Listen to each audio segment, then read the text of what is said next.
ये लाइट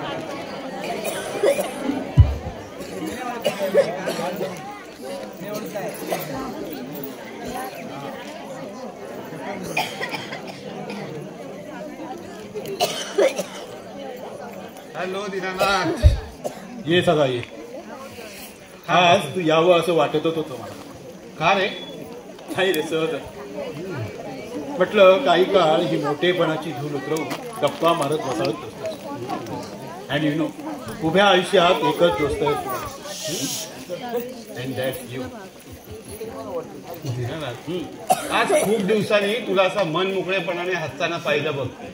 अरे हसायचं विसरूनच गेलो होतो. बरं ते जाऊ दे. आज तू यावेळी इकडे. अरे अरे मी सुद्धा रजेवर आहे.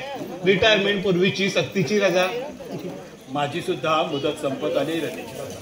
दीनानाथ, बस काही महिन्याचा काळ.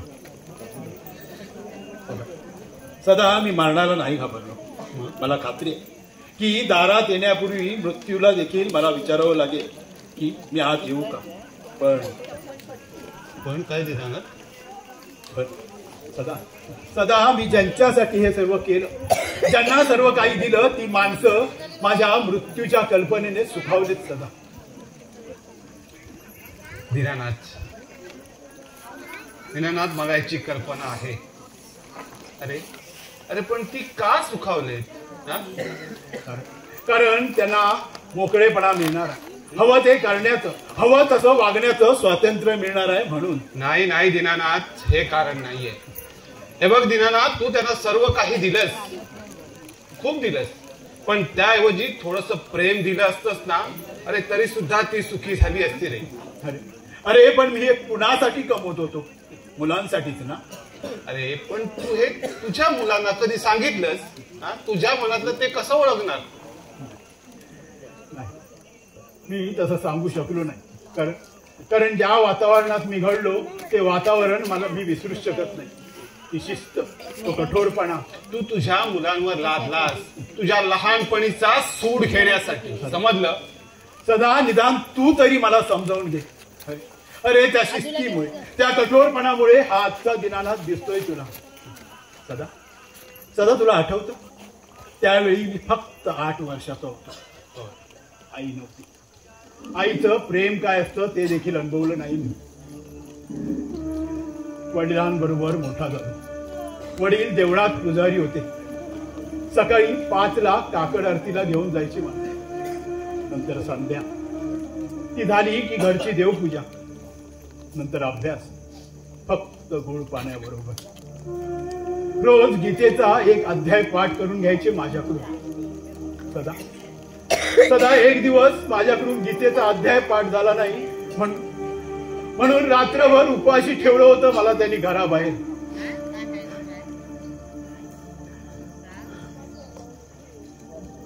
दीनानाथ, हे बघ, मी समजू शकतो,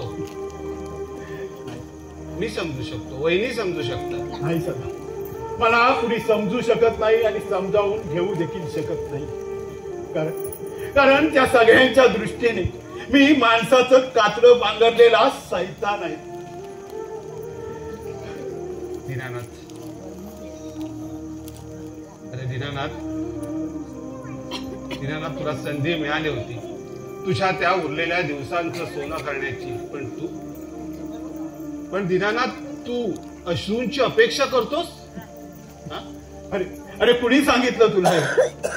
मला परवा नाही अश्रूंची, कुणाच्या सहानुभूतीची, अगदी तुझ्या सुद्धा.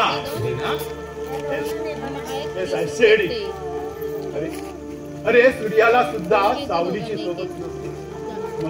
मग मी तरी ती अपेक्षा का बाळगावी? सदा सांग सगळ्यांना, घरातल्या सगळ्यांना सांग, हसून घ्या, अगदी आनंदाने हसून घ्या. एक सूर्य अस्ताला चाललाय. मध्यानीच्या सूर्याकडे पाहायची हिंमत नव्हती तुमची. निदान अस्ताला जाणाऱ्या सूर्याकडे तरी पाहून घ्या. सदा सदा एक वेळ अस्ताला गेलेला सूर्य पुन्हा उगवेल, पण माझ्या बाबतीत फक्त अस्त आणि त्यानंतर अंधारच अंधार.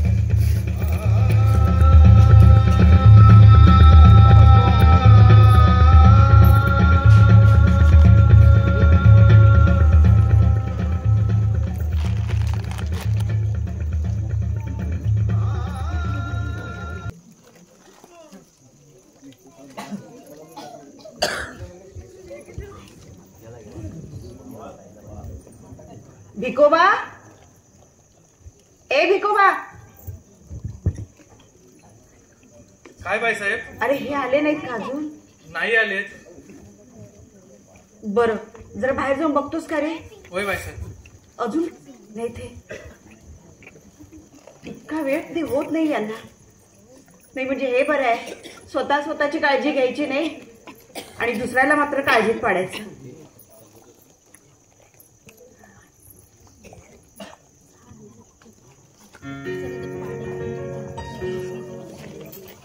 वाजवला ते गाणं माझ्या आवडीचं. ते सूर ऐकले की मी विसरून जातो सारा शेत, विसरून जातो मी बाप आहे 2 मुलांचा.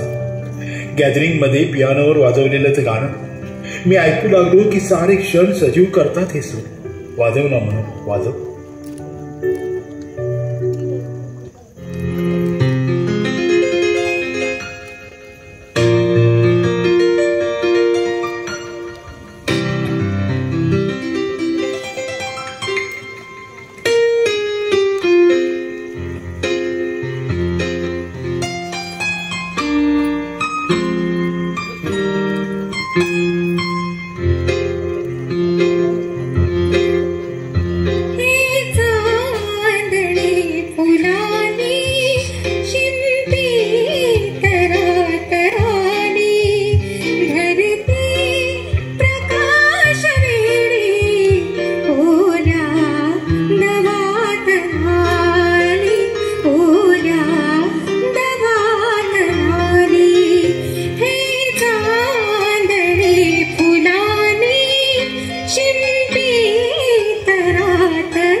अरे नाही रे मी वाह वाह भाई साहेब, आज किती वर्षांनी ऐकली ही पेटी.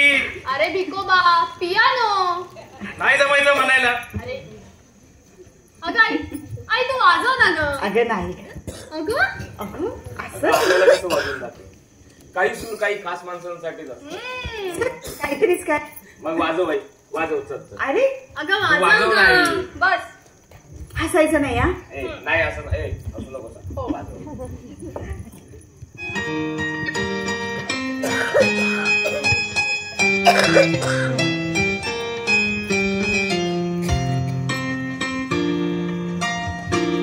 अरे वा, म्युझिकल कॉन्फरन्स चालली होती वाटतं. नाही ते जरा मुलांनी हट्ट केला म्हणून. वाजवत होतीस ना म्हणून वाजव ना. अगं सूर असे अर्ध्यावर सोडू नये. हे बघ, हा मुलांच्या बापाचा हट्ट आहे. चला काहीतरीच काय. बर, सोडला हट्ट. बरं का रेखा, नितीन, तुमची आई पूर्वी छान पियानो वाजवायची आणि खूप सुंदरही दिसायची. अहो काय हे मुलांच्या देखाव. अगं आता ती का लहान का आहे. अगं दोघं चक्क प्रेमात पडले. काय बरं त्यांची नावं. प्रिया आणि मिलिंद. काय रे, प्रिया भेटली की नाही अजून. हो, आजच भेटले. गुड. ह्या प्रेमाची नशा काही आवरत असते. आणि रेखा तुला सांगतो, ही चोरून भेटण्यात तर क्या बात आहे.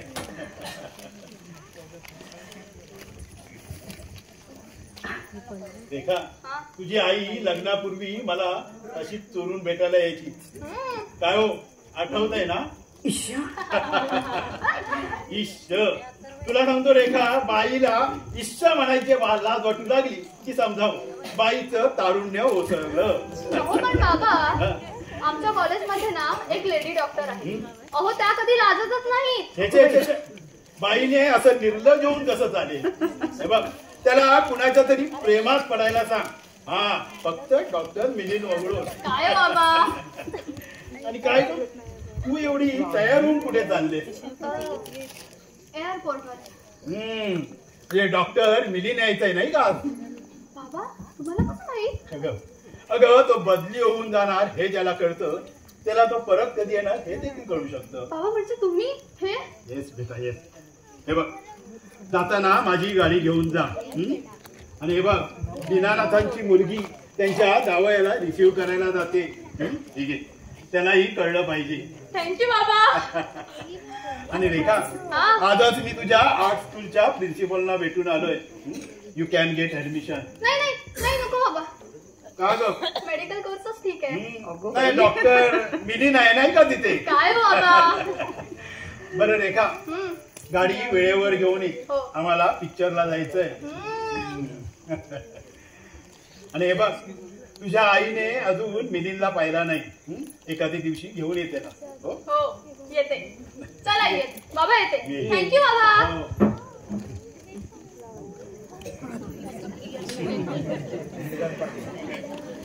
आमचे प्रिन्स ऑफ वेल्स असा लांब चेहरा करून का बसले. नाही म्हणजे मिलिंदला घेऊन ये म्हटलं आणि प्रियाला घेऊन ये म्हटलं नाही म्हणून ना. अरे आम्ही पाहिलंय प्रियाला. तिचे घरचे तिला इंदोरला घेऊन गेले कुणाला तरी स्थळ दाखवायला. अरे दाखवायलाच ना. मग ती आल्यानंतर मला कळव.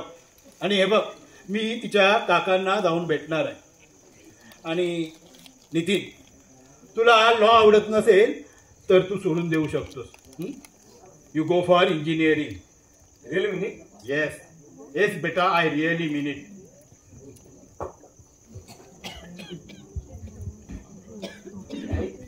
बाबांमध्ये असं अचानक कसं काय झालंय.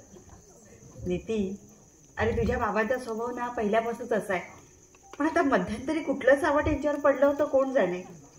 मी सांगतो ना, त्यांना आता आपल्या सहानुभूतीची आणि प्रेमाची गरज बसू लागली. नाही रे, तसं नाहीये. अगं तू नाहीच म्हणणार ग, पण त्यांना आता आपली गरज झाली. अरे तसं नाहीये. बरं तसं जरी असलं तरी तुझ्या बाबांमध्ये आता पूर्वीपेक्षा फार बदल झालाय. हे तरी खरं आहे की नाही. हे जरी खरं असलं ना तरी हा देखावा आहे. आणि खरं असलं तर त्याला फार उशीर झालाय. ज्यावेळी प्रेम मिळायला पाहिजे होतं तेव्हा मिळालं नाही. आता मिळून काय उपयोग. आमची मन फार मळून गेले. अरे असं का बोलतोस भिकोबा. अरे कुठे चाललास तू. हो श्रीखंड आणायला चाललोय. श्रीखंड. हो हो, खूप वर्षांनी आजचा दिवस पाहिला मी. आज सर्वांची तोंड गोड व्हायला पाहिजेत बघा. असं होय. थांब पैसे घेऊन. हो नको नको बाईसाहेब. हो पैसे आहेत माझ्याकडे. आज सर्वांची तोंड मीच गोड करणार. हो अधिकार आहे माझा तो. हो खरंच रे बाबा, तुझाच अधिकार आहे. होय बाईसाहेब. पण बाईसाहेब तुम्हाला एक विचारू का हो. काय ते. साहेबांना जे काही झालंय त्याला इलाज नाही का हो काय. नाही. मग हे डॉक्टर लोक काय जायचे आहेत का हो बाईसाहेब. बाईसाहेब तुम्ही काळजी करू नका. मी मी जेजुरीच्या खंडोबाला नवस बोललोय. त्याला काही लाज असेल ना तर तो हा भरलेला संसार नाही म्हणणार बाईसाहेब.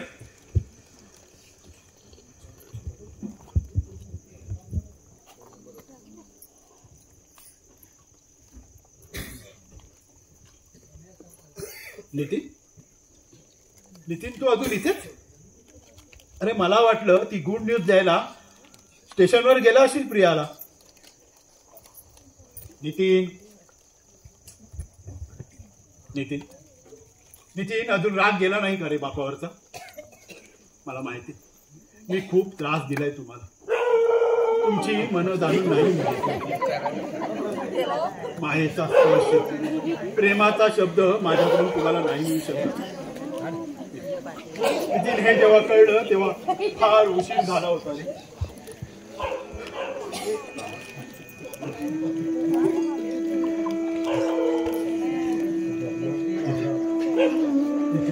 नितीन मी मरणाला नाही घाबरलो त्या एकटेपणाला. शेवटच्या क्षणी माझ्याजवळ कुणी नाही या जाणीवेला.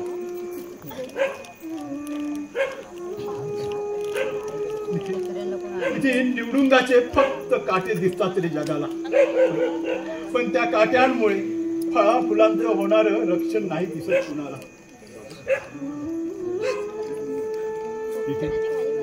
नितीन रेखाला आणि तुला मी खूप त्रास दिला. तुमची मन जाणून नाही मी घेतली. तुमच्या मनाविरुद्ध कोर्सेस घ्यायला लावले मला. पण बेटा मला तुला बॅरिस्टर करायचं होतं. आमच्या धंद्यातल्या कायदेशीर बाबी सांभाळण्यासाठी घरचा माणूस हवा म्हणून. आणि रेखा लहानपणीच माझी आई गेली मलेरियाच्या साध्या तापाने, गावात वैद्यकीय मदत न मिळाल्यामुळे. नितीन त्यावेळीच मी ठरवलं होतं की गावात मोठं हॉस्पिटल बांधायचं आणि रेखाला तिथे पाठवायची. बाबा खरंच याची कल्पना नव्हती आम्हाला.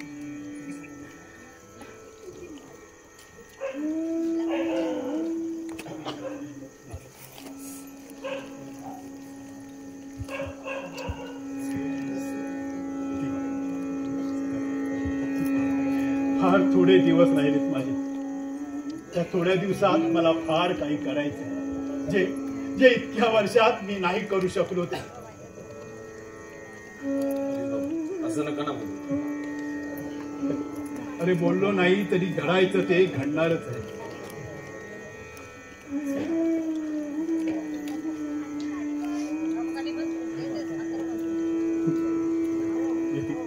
नितीन खूप मोठा हो, माझ्यापेक्षाही मोठा हो. पण या मोठेपणाच्या नादात तू तुझ्या बायको मुलांशी माझ्यासारखा कठोरपणे वागू नकोस बेटा. चला औषध घ्यायची वेळ झाली. बाबा बसा तुम्ही. आई इकडे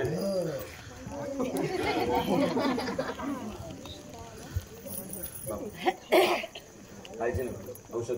आणि ऐकलंस का नितीन, जेवणानंतर घ्यायचं औषध पण संपलं. मी घेऊन आलो.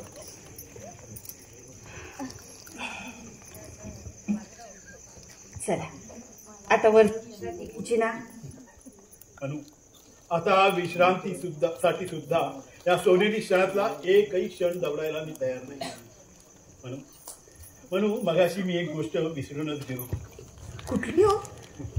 म्हणून तुला आठवतं लग्नानंतर मी तुला येताना रोज एक गजरा आणायचो.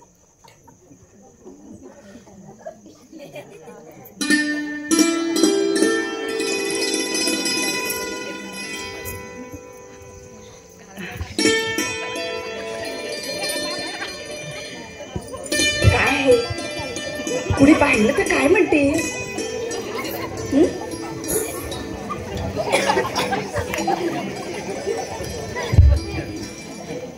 अगं नाटक सिनेमा सुद्धा अशा दृष्ट्यांना बंदी नाहीये. खरं सांगू का दिला ना, तुम्ही तुमच्या हातानं माळलेल्या ह्या गजऱ्याची सुख आहे ना, ते हिऱ्या मोत्यांच्या नेकलेस मध्ये सुद्धा कधी मला मिळालं नाही. खरंच दिला. म्हणून तू आज मला दिना म्हटलं आणि खूप मागे गेलं म्हणून 25 वर्ष त्या खोलीमध्ये रेखाचा जन्म झाला. नंतर आपण ब्लॉक मध्ये राहायला आलो. तिथे नितीन झाला. नंतर बंगल्यात राहायला आलो आणि रेखाचा जन्म झाला आणि त्या वैभवाच्या शिखरावर मी पोहोचलो. म्हणून मला सांग हे सुख असं का ग रुसलं आपल्यावर?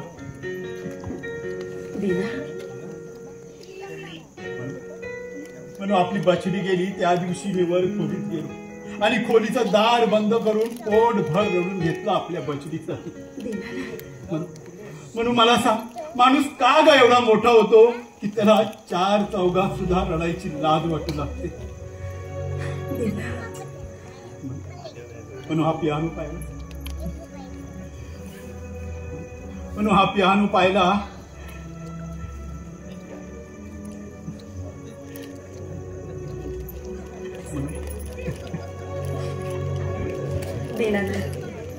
तुम्हाला खरं सांगू का, हे सगळे क्षण एकदा गेलेले ते मी अगदी मनोमन जपून ठेवले. कधीतरी तुम्हाला आठवले तुमच्या ओंजळीत देण्यासाठी, फक्त तुमच्या ओंजळीत देण्यासाठी.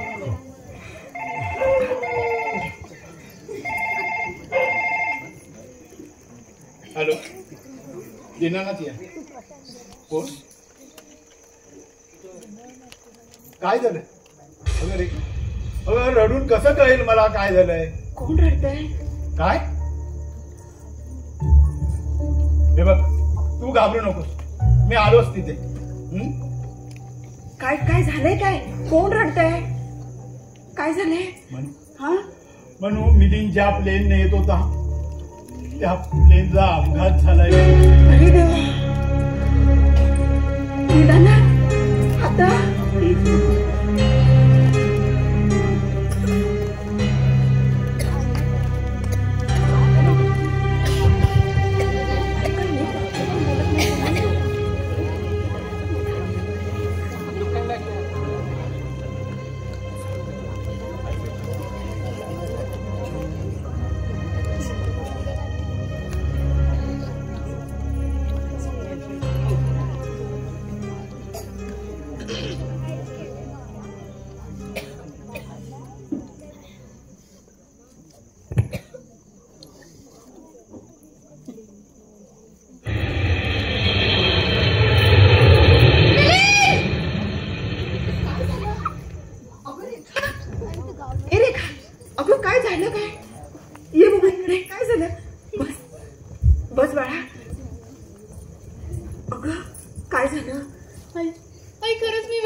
आकाशातून जमिनीवर आणलं का त्या भयानक वार्तेने?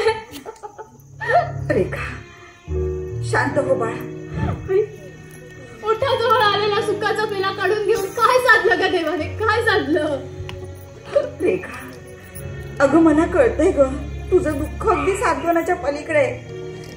पण तुला काय सांगू, तुझ्या वडिलांचं दुःख ते बाहेर नाही दिसू देत ग, पण आतून पार खचत चाललेत ग ते हल्ली. तुला अशी दुःखी बघितली ना की ते आणखीनच उदास होतात ग. मला कळत का नाही,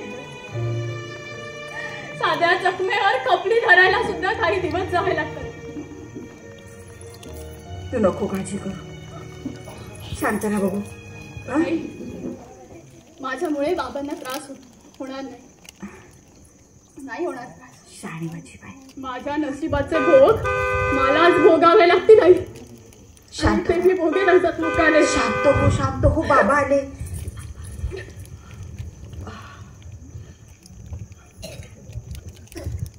बाबा आज तुम्हाला उशीर झाला. फक्त 5 मिनिटं. बाबा 5 मिनिटाच्या उशिराने ना नेपोलियन लढाई हरला होता. पण मी आयुष्याची लढाई हरवली. बाबा बाबा बाबा आपण ती जागा बघायला केव्हा जाणार आहोत? कुठली? जिथे तुम्ही मला हॉस्पिटल काढून देणार आहात ती जागा. अगं ते फार छोटं खेड आहे, तुला नाही आवडणार ते. बाबा जिथे तुमचा जन्म झाला ती पितृभूमी मला आवडणार नाही. बाबा नाही, तुम्ही त्या हॉस्पिटलचं काम लवकरात लवकर सुरू करा. माझी काही एकदाची शेवटची परीक्षा झाली ना का मी तिकडेच जाऊन प्रॅक्टिस करणार आहे, अगदी आयुष्यभर. फार समंजस आहेस पोरी.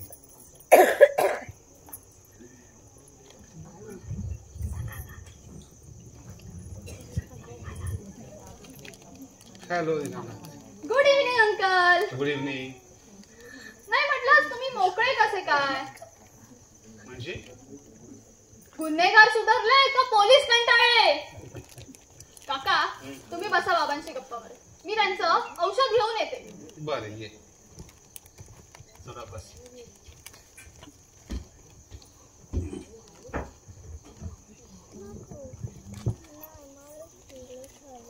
बरं काय म्हणतोस? सदा सदा पाहिलीस तुझ्या दोस्ताच्या आयुष्याची शोकांतिका? म्हणजे अरे अरे जिला मी आयुष्यभर दुःख दिलं ती आपलं दुःख विसरून मला आनंदी ठेवण्याचा प्रयत्न करते. म्हणजे मी समजलो नाही त्यांना. सदा तिचं ते हसणं वागणं खरं वाटलं तुला? मला खात्री आहे की वर जाऊन तिने आपल्या आवरून ठेवलेल्या अश्रूंना वाट मोकळी करून दिली असणार. सदा दीनानाथ तुझ्यासारख्या खंबीर मनाच्या माणसाला असा धीर सोडणं शोभत नाही. अरे हिमालयाचे कडे सुद्धा मी तर माणूस आहे. सदा मला कळत नाही ज्या क्षणी मी माणसात यायचं ठरवलं त्या क्षणी हे असं का घडावं? यालाच नियती म्हणतात. दीनानाथ नियती ही अशी नसते बघ. हे बघ अरे इथल्या सोबतीचा काळ संपला की आपल्याला गाडीत बसावंच लागतं. अरे परतीचं तिकीट काढलेले प्रवासी आपण. त्याला कोण काय करणार? सदा हे मी माझ्यासाठी म्हणत नाही. मग अरे मी तर क्यू मध्ये उभा आहे नम्राची वाट पाहत. पण मला माझ्या दोन्ही मुलांना सुखी झालेलं पाहिजे. मला जे व्हायचे ते करत नाही. तुम्ही कशाला काळजी करता? अरे त्याला बाप व्हावं लागतो. बाप व्हायला माझं अजून लग्न कुठे झालंय? बाप होण्यासाठी असत ना. तुम्ही आधी पहिला वॉश घ्या, तोवर काका बसतील. जा ये. हो वरती कशाला बाबा? उगाच चढणं उतरण्यात त्रास. माझ्या रूम मध्ये जरा तुमच्या आवडीचा याडली सोप आणलाय. तुमच्या हस्ते उद्घाटन होऊन जाऊन देणार. चला.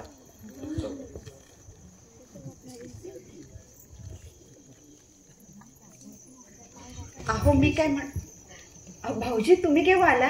हो आता चालू आहे नेहमी. हो हे कुठे गेले? हो आत गेलाय वॉश घ्यायला. पण वहिनी खरं सांगू, अहो स्वतःच्या मृत्यूची बातमी ऐकल्यानंतरही न खातलेला दिना मिलिंदच्या अपघातानंतर फार कोसळलाय. खचलाय आतून खरंच. भाऊजी अहो एक एक दिवस जातोय ना तो नुसता एक एक क्षणासारखा भासतोय मला. कुणाकुणाचं म्हणून दुःख सोसायचं? वहिनी आईला सगळ्यांचं दुःख सोसावं लागतं. वहिनी तुम्ही फक्त रेखा नितीनची आई नाही आहात, तर दीनानाथला सुद्धा तुम्ही आईच्याच जागी आहात. वहिनी तुम्ही काळजी करू नका. माझा देवावर विश्वास आहे आणि त्याहून जास्त दैवावर. वा हा याडलेने वॉश घेतला आणि लग्नाचा पहिला वाढदिवस आठवला. बस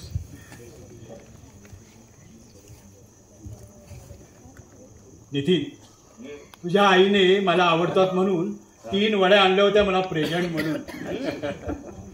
हाच तो वास आठवला आणि ते पूर्वीचे दिवस आठवले. म्हणून औषध घ्यायचं चुकवायचं नाही. अगं आज औषध घ्यायलाच पाहिजे. हो अर्थात अशी टाळाटाळ अजिबात चालणार नाही. बोलून चालून अर्धी डॉक्टरीन तू काय ऐकणार आहेस? पण बाबा half knowledge is very dangerous. हा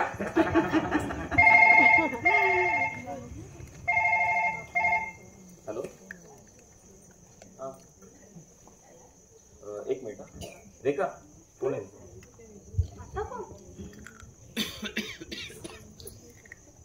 हॅलो हा मी रेखा बोलते. कोण? कुंदा? हा ग बोल ना काय म्हणतेस?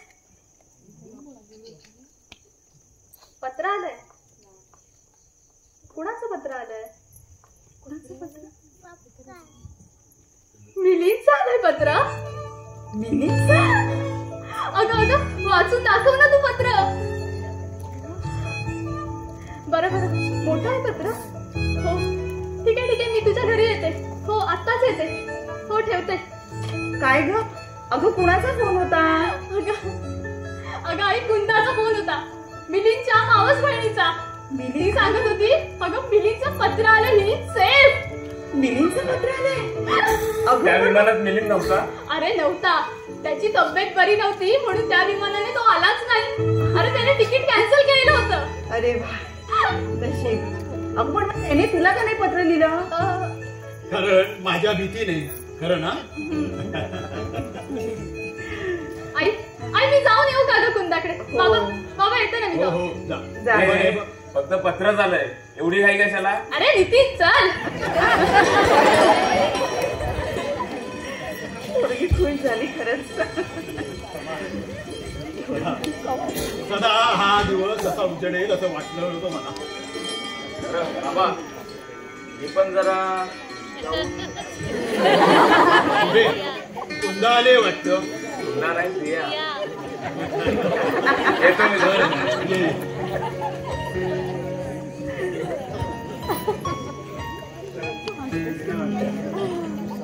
आजचा दिवस असा उजळेल असं वाटलं नव्हतं. या घरात असा सुगंध गळगळेल असं कधीच वाटलं नव्हतं. मला सुद्धा.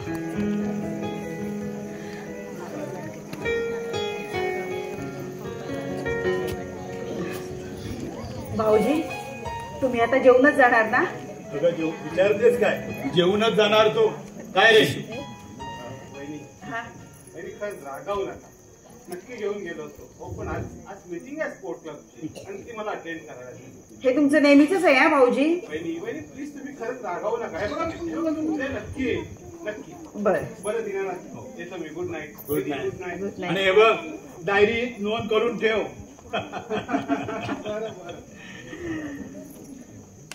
चला आता तुम्ही तरी जेवून घ्या. नको. हे बघ रेखा आणि नितीन आले की आपण एकदमच बसू जेवायला. बर आले मी.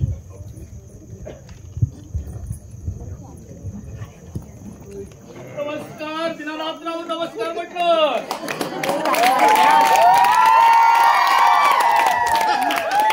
भगवंतराव. हो या या. म्हटलं मोहम्मदाला डोंगराकडे यायला वकत नसेल म्हटलं आपणच जाऊया की. आणि त्यात आमचा पडला वधू पक्ष, तुमचा का आपला वर पक्ष म्हणा. हो भगवंतराव तसं नाही. माझ्या आधारपणामुळे मला काही यायला जमलं नाही. अहो थट्टा केली. तुमचा आजारपण मला ठाव नाही होय. म्हणून तर घाई केली बघा. हो आमची एकुलती एक मुलगी लगीन करून शांत तुमच्या घरात येऊन पडली की आम्ही मोकळे झालो बघा. आता बोला कवाचा धरायचं मुहूर्त? हो हे बघ पत्रिकेचे नमुने घेऊन आलो. दाखव. हे बघ आता रिसेप्शन कुठे करायचं ते तुम्ही ठरवा. ताज मध्ये की ऑबरेस हॉटेल मध्ये की सनसेट मध्ये कुठे बी ठरवा. घरचं आम्ही करणार बघा. भगवंतराव मी या बाबतीत काही बोललो तर गैरसमज करून घेऊ नका. अहो गैरसमज कसं?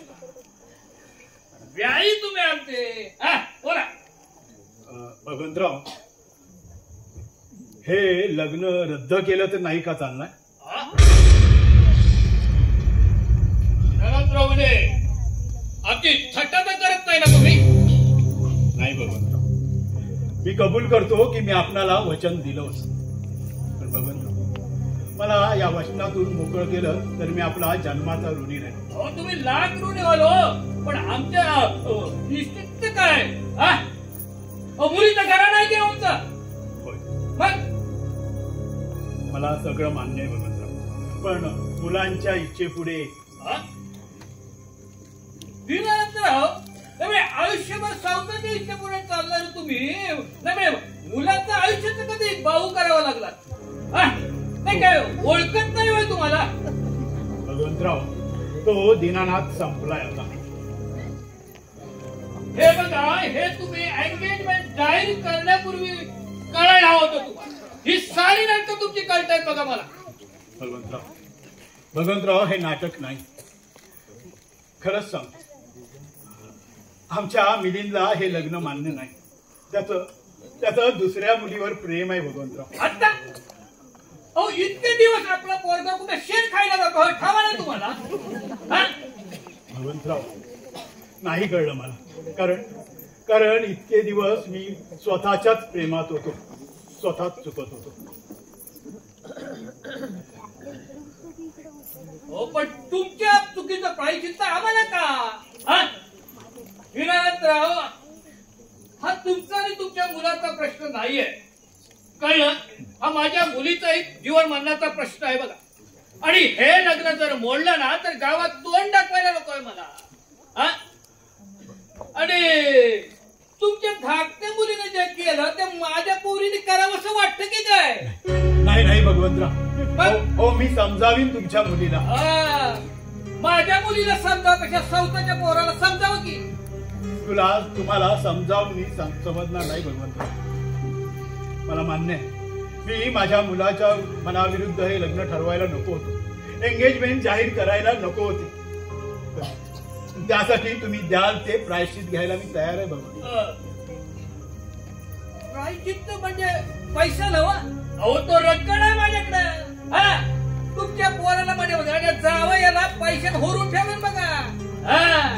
काय पण दीनानाथराव, मला जमवायचा होता तो 2 घराचा नावलौकिक, इज्जत. असं या तुमच्या बदलणाऱ्या लहरीला मी काही बळी पडायचं नाही.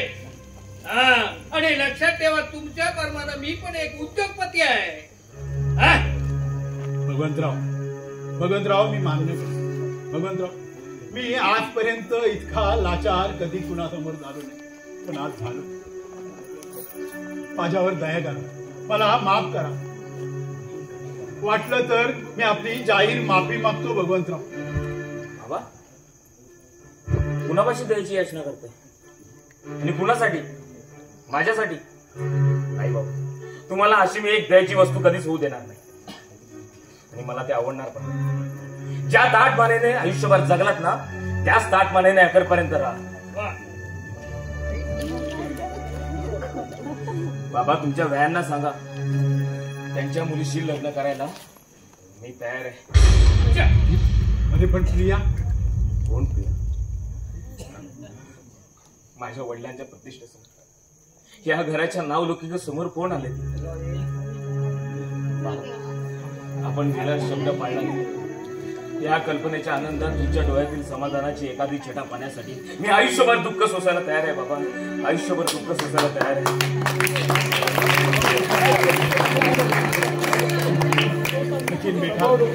बेटा, मला असा लाजू नको श्री. मला आयुष्यात एवढं तरी करू द्या तुमच्यासाठी. मिस्टर भगवंतराव, बोल. जो मुहूर्त ठरवायचा, रिसेप्शनची जागा आणि पत्रिका छापायला, पण हे लग्न लवकरात लवकर व्हायला हवं. माझ्या बाबांच्या डोळ्यात येतच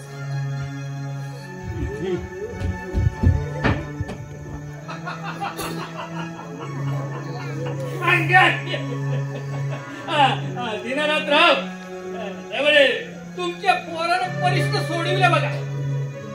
प्रश्न सोडवला, पण उत्तर नाही सापडलं, आणि ते जिवंतपणीही सापडणार नाही.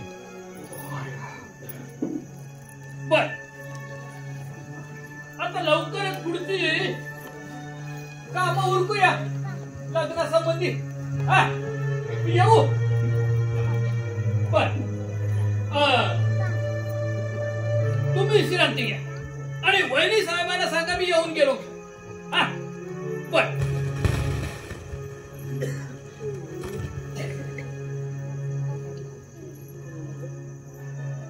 येतो बरं का?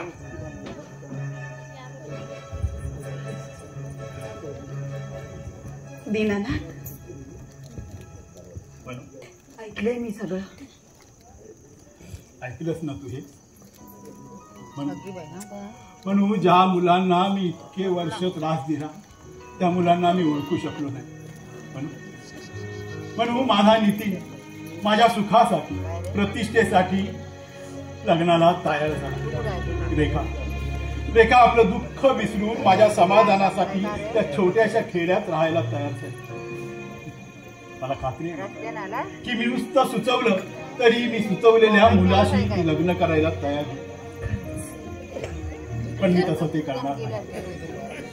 त्यांनी दिलेल्या फुलांच्या बदल्यात मी निखारे नाही देणार त्यांच्या हातात.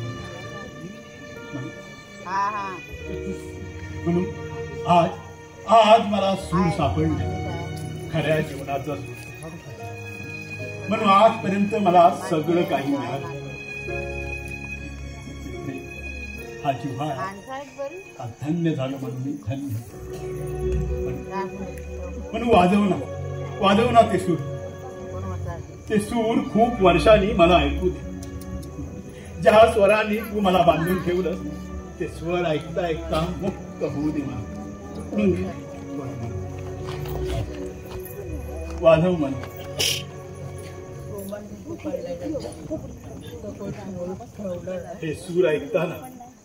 हे सूर ऐकताना स्वर्गात प्रमीर देखील सुखावून जाईल म्हणून. होय वाजव.